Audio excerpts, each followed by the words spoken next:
This is a demonstration of the exciting new MYGIG Lockpick V2. We got a lot of different advances in this particular model.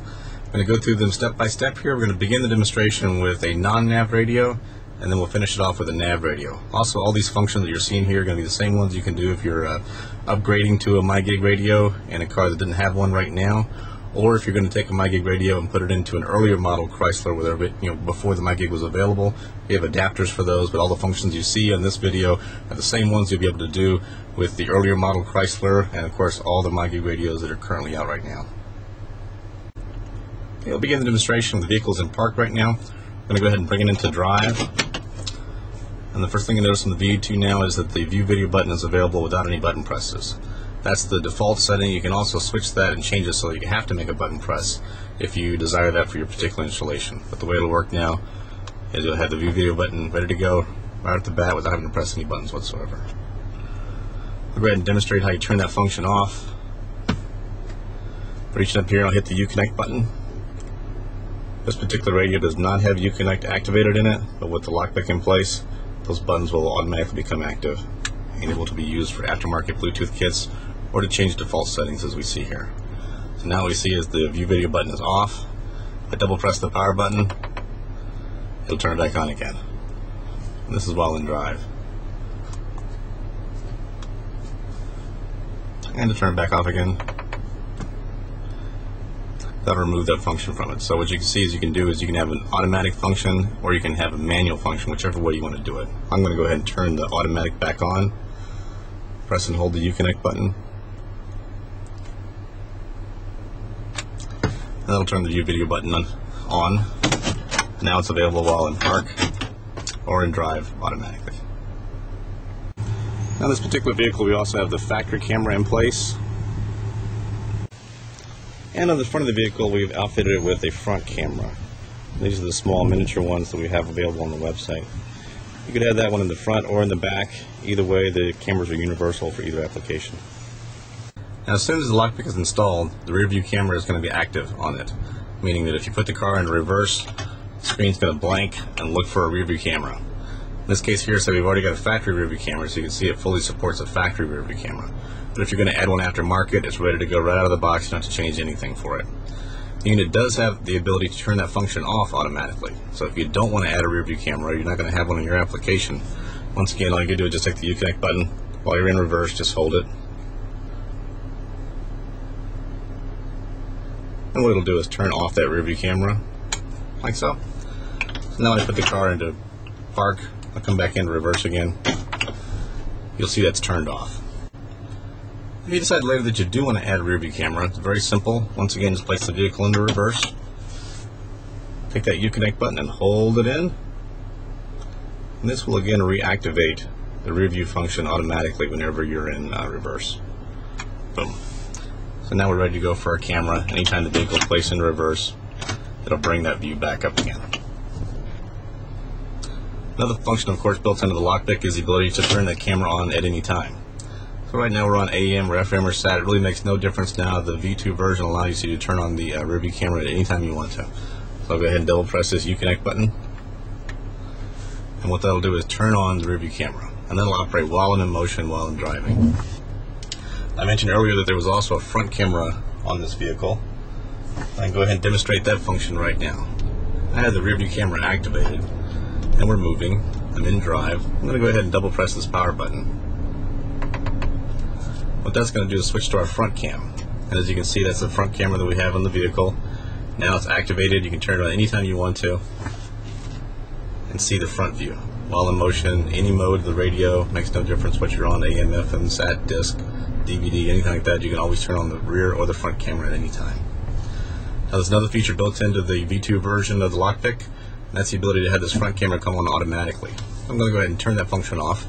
Well, let me demonstrate another part here. With the power button, I can toggle back to that rear view camera very easily. Just double press it, boom, it'll switch me back to the rear view camera. Come back to the front camera. Very simple.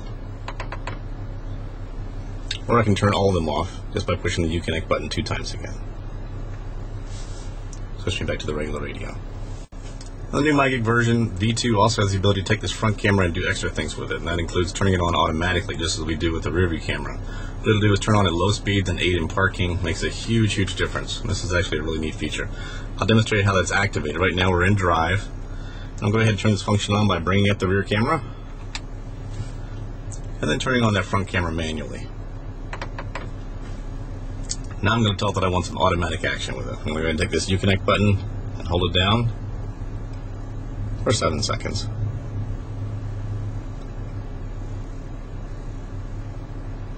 Okay, so now what I've done is I've told it that I want to, every time I slow down below 8 miles per hour, I want that front camera to come on all by itself. And we'll demonstrate how that works. We'll start off here in park and show you that we still have our rear view camera active, like such. I'll go ahead and bring it down into drive now. You see what we did was we automatically switched to that front camera. I'm going to bring the vehicle up to speed here. As we go past 8 miles per hour, the camera turns off automatically. I can slow it back down again, and it automatically comes back on again. So whenever I'm coming into park, anything like that, that'll come on all by itself. You also have the ability to momentarily stop this. So if you don't want to see the view for whatever reason, you want to go back to the radio view, just double click the Uconnect button. That switches off the camera, brings you back up to the regular radio view, and what it'll do is reset it. So as I go back up above 8 miles per hour, and then slow down again, it'll reactivate itself again. So you have full control over this. Okay, if I decide that I want to take the automatic front camera and deactivate it, so it's no longer automatically turning on whenever the vehicle slows below 8 miles per hour, it's really simple to turn it back off again. And of course you can turn it back on later anytime you want to. What I'll do is place the vehicle into park, and I'll go ahead and activate that front camera manually, which you can always do at any time.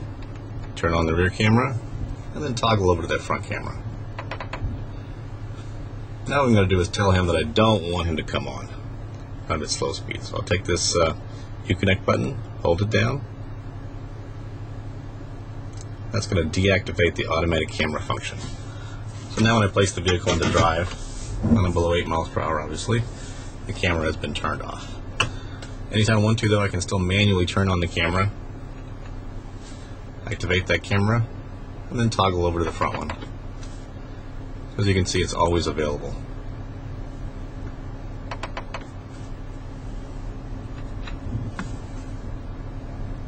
Vehicles with low front clearance, that front camera can make a big difference when you're parking. You approach that curb in the front there, you can see exactly where it is in relation to the front of the vehicle, so you don't get that scrape in the front. Another thing you can do with the Lockpick is install an interior baby cam. In this particular vehicle we have a rear camera installed, and also in place of a front camera we've installed a baby cam for the inside. I'll demonstrate how that works. We'll go ahead and bring up the rear camera, and then I'll switch over to that interior cam. In this particular case we've got a interior cam pointed towards the back seats where the child seats are at. You could also have this pointed to a particular seat or even to the passenger seat in the front. For hearing impaired, actually they use that for blip reading, things like that. So there's a lot of different uses you can have for the Lockpick and different ways you can configure the video. You can turn this off at any time and switch back and forth. You can actually even have the interior cam come on whenever you're driving slow, things like that. You could use the front camera function and substitute it for an interior baby cam in any capacity you want it to.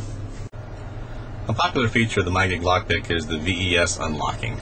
If you've already got rear entertainment in your car, then the MYGIG Lockpick is going to plug in and enable fully all the functions of that. So DVD play, video and audio input, all those are going to be fully enabled. If you don't have VES for the rear entertainment, then the MYGIG Lockpick is going to add that function to your system. So simply by plugging it in, you get an extra tab up at the top here, and this is for all MYGIG radios. So if you select this tab, you're going to have a fully enabled audio and video input source ready to go.